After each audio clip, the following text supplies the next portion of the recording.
मध्य प्रदेश के पूर्व गृह मंत्री नरोत्तम मिश्रा ने एक आंकड़ा जारी करते हुए बड़ा दावा किया है।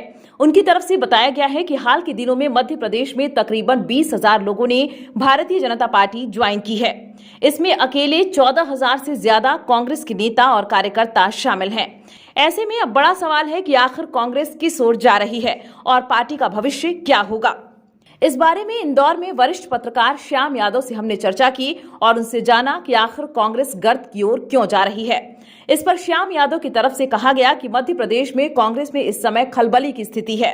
कांग्रेस के कार्यकर्ताओं को अपने नेताओं पर भरोसा नहीं रहा और अब वह अपने भविष्य को लेकर चिंतित हैं। या यूं कहा जाए कि कांग्रेस के नेता और कार्यकर्ताओं को न तो पार्टी का कुछ भविष्य दिखाई दे रहा है और न ही खुद का। वरिष्ठ पत्रकार ने आगे कहा कि हालांकि वे यह बात कहना नहीं भूले कि जीतू पटवारी युवा हैं और युवा होने के नाते वह युवाओं को जोड़ने में एक सीमा तक सफल होते दिख रहे हैं।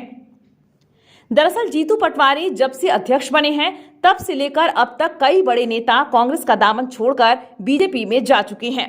आए दिन प्रदेश के बीजेपी कार्यालय में कोई न कोई कांग्रेस का नेता बीजेपी को ज्वाइन कर रहा है। कांग्रेस में भगदड़ की ऐसी स्थिति आज से पहले कभी नहीं देखी गई।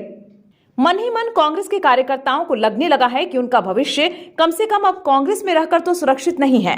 हालांकि कांग्रेस पार्टी और उसके प्रवक्ता इसका जवाब देते हैं। बीते दिनों कांग्रेस के प्रदेश अध्यक्ष जीतू पटवारी ने ही कहा था कि जो लोग पार्टी छोड़कर जा रहे हैं वह इमारतें पुरानी थी जो गिर गई है और कांग्रेस की जमीन समतल हो रही है। इस बयान पर भारतीय जनता पार्टी के प्रवक्ता नरेंद्र सलूजा ने जीतू पटवारी पर पलटवार किया था। उन्होंने एक्स पर पोस्ट कर लिखा कि जीतू पटवारी जिस तरह से कांग्रेस के नेता और कार्यकर्ता कांग्रेस को छोड़कर बीजेपी में आ रहे हैं, उससे लगता है कि कांग्रेस का प्लॉट समतल नहीं बल्कि गड्ढे नुमा होते जा रहा है, जिसमें बड़े बड़े गड्ढे हो गए हैं।